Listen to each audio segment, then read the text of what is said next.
আসসালামু আলাইকুম ওয়া রাহমাতুল্লাহি ওয়া বারাকাতুহু। সুপ্রিয় দর্শক শ্রোতা ভাইয়া বন্ধুগণ, আমরা সংক্ষিপ্ত পরিসরে যে বিষয়টি আলোচনা করতে চাচ্ছি সেটা হচ্ছে এই পবিত্র মাহে রমাদানের শেষ দশক। আমরা আমাদের পূর্ব ঘোষণা অনুযায়ী আমরা একটা কম্পেয়ার করার চেষ্টা করব ইনশাআল্লাহ। সেটা হচ্ছে সৌদি আরবের কালচার অনুপাতে তারা এটাকে কিভাবে গ্রহণ করে এবং বাংলাদেশের সংস্কৃতি এবং কালচার অনুপাতে তারা এটাকে কিভাবে গ্রহণ করে থাকে, তার সংক্ষিপ্ত আকারে একটা নমুনা দেওয়ার চেষ্টা করব ইনশাআল্লাহ বিইজনিল্লাহ। আমরা সৌদি আরবে, যেহেতু আমি এখন রাইট নাও আমি সৌদি আরবে অবস্থান করছি, এই সৌদি আরবে অবস্থান করার এই কালে আমি দেখতে পাচ্ছি যে তারা এটাকে বিভিন্ন উপায়ে তারা গ্রহণ করে থাকে।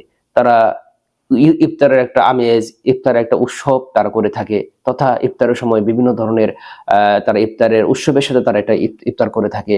তারপর ইফতারের পরে তারা একটু রেস্ট নেয়, তারপর তারাবি সালাত আদায় করে, আদায় করার পর লং টাইম তারাবি সালাত আদায় করে, তারপর কিয়ামুল লাইল করা হয় রাত 1টা থেকে রাত 2টা 3টা পর্যন্ত। লং টাইম কিয়ামুল লাইল, লং টাইম কোরআন তেলাওয়াত, লং টাইম রুকু সেজদা করে থাকে। তাদের মনের মাধুর্য মিশিয়ে, মনের আবেগ অনুভূতি ভালোবাসা সবটুকুই উজাড় করে দিয়ে আল্লাহ সুবহানাহু ওয়া তাআলার কাছে তারা প্রার্থনা করে থাকে, তারা দোয়া করতে থাকে, তারা একে অপরের সাথে কৌশল বিনিময় করে থাকে, তারা একে অপরের জন্য দোয়া করে থাকে, তার আত্মীয় স্বজন পাড়া প্রতিবেশী সকলের জন্য, যারা মৃত্যুবরণ করেছে, যারা পৃথিবীতে এখন পর্যন্ত রাইট নাও বেঁচে আছে, তাদেরকে সকলের জন্য তারা দোয়া করে থাকে। এটা অত্যন্ত একটা ঈর্ষান্বিত একটা কাজ, একটা ভালোবাসার কাজ, একটা ভালো লাগার কাজ।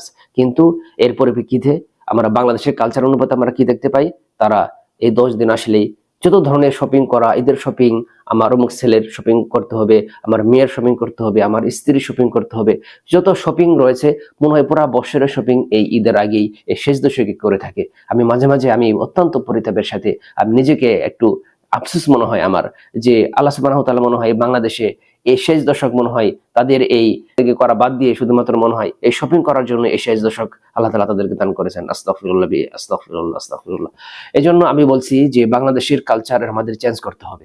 আমরা এই শেষ দশক আসলে আমরা ঈদের শপিং আমরা করতে করতে থাকি, এই সংস্কৃতি যদি আমরা চেঞ্জ করতে না পারি, তাহলে আমাদের এই ইবাদত বন্দেগীর এই ভরপুর একটা মৌসুম, এই পবিত্র রজনী, এই লাইলাতুল কদর হাজার মাসের তুলনায় শ্রেষ্ঠ একটি রজনী, সেই রজনী আমাদের থেকে প্রত্যেকটা মানুষের থেকে তারা মাহরুম হয়ে যাবে।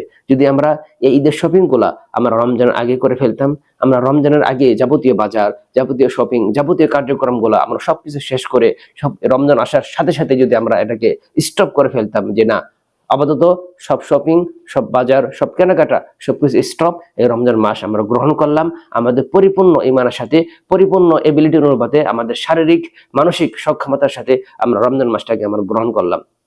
বিশেষ করে রমজানের এই শেষ দশকে যদি আমরা পরিপূর্ণভাবে আদায় না করতে পারি, তা আমাদের মতো মাহরুম, আমাদের মতো হতভাগা, আমাদের মতো লজ্জাজনক কোনো জাতি বা কোনো মানুষ আর হতে পারে না। তাই আমাদেরকে বাংলাদেশের কালচারে কিছু কিছু পরিভাষা আমাদের সমাজে ছড়িয়ে দিয়েছে। তাই সমাজের সঙ্গে তাল মিলিয়ে চললে আমরা ইসলামকে কখনোই গ্রহণ করতে পারবো না। সবথেকে বেশি সবথেকে দুঃখজনক একটা পরিভাষা হচ্ছে যে চান রাত।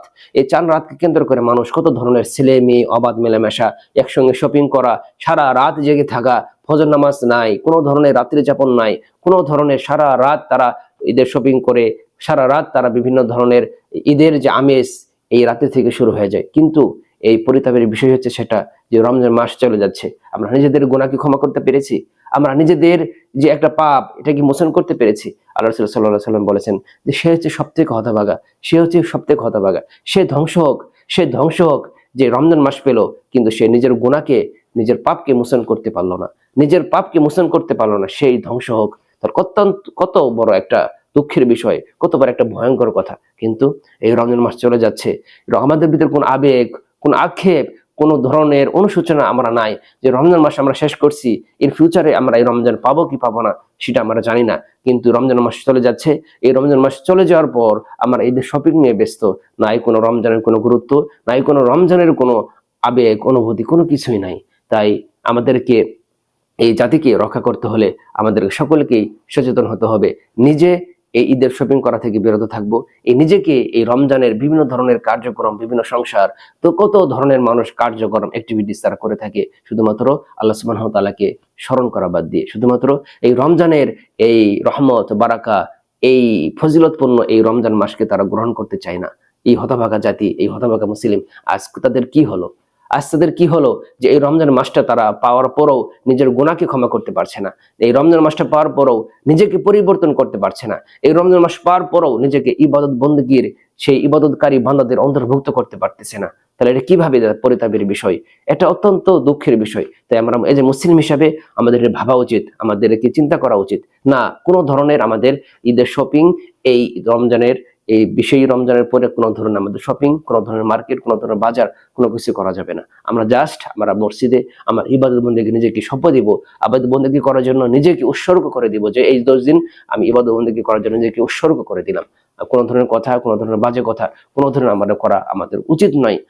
তবে যারা এটা করছে তাদের সঙ্গে তাল মিলে চললে আমার হবে না। সমাজ যেদিকেই যাক, সমাজের সঙ্গে ইসলামের সাথে কোনো সম্পর্ক নেই।